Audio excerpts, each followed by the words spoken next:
First of all, we're going to start by talking about best ball. And we're going to start with you, Denny. You're a bit of a best ball talent yourself. Best ball kind of TV, podcast talent. You know, you don't know what you're going to get. High variance, though, and the best is very good. I dabble in best ball, and I try to model my game after best ball. So, I mean, for those of you who are watching who have played best ball, you probably know what I'm going to say next. But for those of you who are not too familiar, DraftKings has a great best ball product out right now.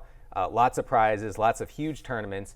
And so I just want to start by generally telling you the differences between your home league, your office league, your family league, and best ball league. So we have no setting of lineup. Hey, Denny? Yes. Do you mind? I'm going to interrupt. I promise, by the way, for everyone at home, I literally promised pre-show not to interrupt.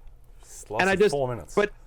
But yes. Yeah. The undercashed Jay Croucher. But yes, what I didn't count on was I think it's important here to set up why we're talking about best ball, which is the fact that, hey, what we're sitting here in the middle of May, and people are like, well, I'm just waiting till August till I can draft. And the answer is no. No, you can make best ball drafts right now. DraftKings is obviously one place that you can do that. But the idea of why we're talking about this now is that for people that love to draft, and who among us doesn't love to draft, the idea is that right now is best ball season. You know, you get some drafts in, and we're going to talk about why we like drafting now versus in August, and we'll get into it. But that's one of the reasons why, if you're itching for some action, and my guess is if you're watching a fantasy podcast in the middle of May, you are itching for some action, best ball is a way to go. Denny, my friend, take it away. Well, I just want to say as well, Matthew, it's great that Jaden Daniels is your new quarterback because you share a lot of similarities with him where sometimes, you know, you promise that you're going to stay in the pocket and execute the plays, and then other times, aka all the time, you kind of get out of dodge and start trying to create freelance plays. But anyway, Denny, please continue. Yeah, no, I mean, and Matthew's right. I mean, the ADPs right now in May are way different than what we're going to see in July and in August when things solidify, when we get more information. And I know that sounds like maybe not so much fun, like trying to play that guessing game. But honestly, if you're into it enough, if you're reading the tea leaves enough, you can take advantage of good values right now. So getting back to the main differences between your office league and best ball leagues, no setting of lineups. Your top scoring players automatically contribute. You do not have any defenses or kickers, which I know will make many of you happy. I like kickers personally, but we don't have those in best ball. We have no ads, no drops, no waivers or trades. I enjoy the no waivers part, even though I write the waiver wire column for Roto World sometimes. So take that as you will. 14-week regular season, the top two teams advance from each league. And remember, on DraftKings, it is full PPR. So it is not, standard. It's not half PPR. We are getting a full PPR. You can get cheat codes, PPR cheat codes on DraftKings, and they can do just fine for you. Yeah. And I'll just continue on with that. And Denny, what would you say, because it's PPR, right? I would imagine that the receivers are the most valuable. But that's the case as in a redraft league. And not anytime the league is PPR, but how would the drafting be different in a PPR best ball when it comes to drafting these receivers? Right. I mean, you definitely want to hammer receiver early in most cases. I will say that running backs who are involved in the passing game are very valuable. We're talking about Christian McCaffrey, Breece Hall, guys like that. Even Alvin Kamara later in the draft can be very valuable. As far as your ideal roster construction, it's not set in stone, okay? Right. But it's 2 to 3 quarterbacks. It's usually 4 to 6 running backs depending on how you draft it. 6 to 10 wide receivers. That's a lot of variance there, and then 2 to 3 tight ends. And really, these numbers will depend on how you start your draft. So say you start your draft with 3 elite receivers. You're not going to end up with 10 receivers. At least you shouldn't end up with 10 receivers. You should end up more like 6 or 7, and then you stockpile the running backs. So it really, the beginning of your draft needs to inform the rest of your draft. I don't think you do that in redraft. I know you don't do that in redraft. You definitely need to change your mindset in best ball. Right. So if you're going, if you're going to take that early quarterback, that Josh Allen, that Patrick Mahomes, that Lamar Jackson, you probably won't need another quarterback. Like you get your quarterback and you build the roster from there, right? Whereas if you start out with 4 or 5 receivers, then you get those 2 or 3 quarterbacks on the back end, right? Because they're more even in talent and probability to score the similar amount of points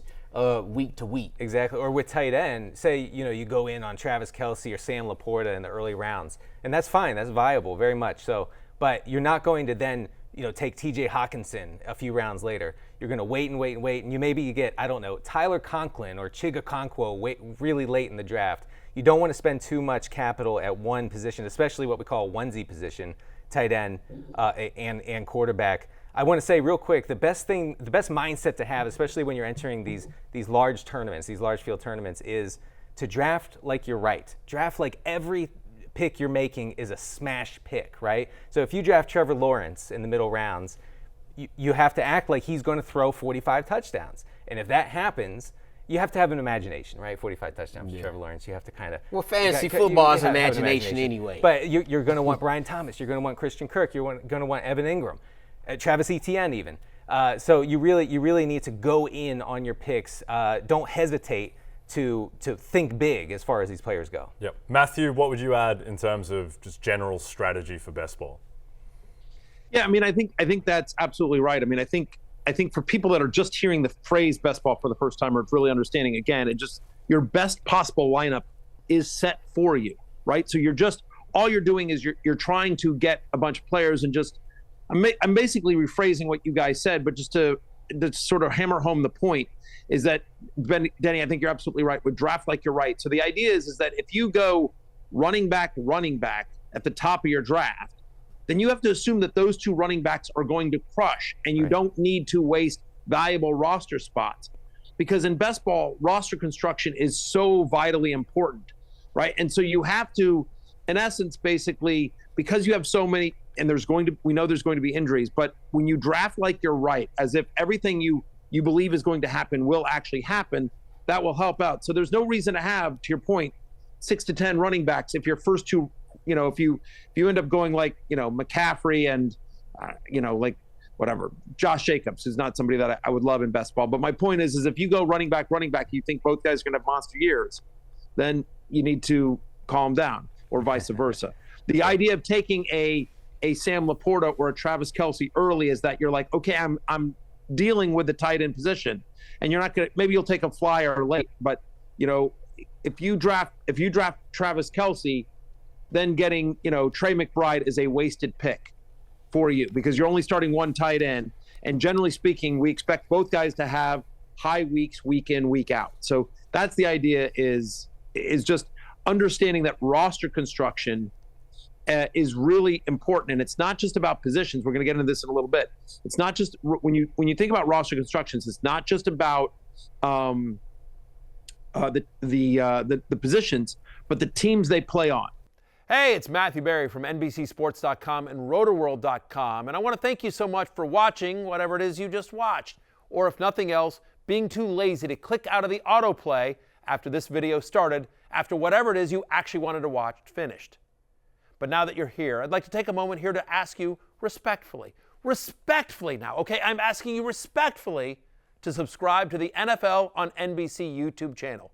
You'll get the latest Roto-World fantasy news headlines, all sorts of great shows, including my own Fantasy Football Happy Hour. So go subscribe now. Again, I'm asking respectfully.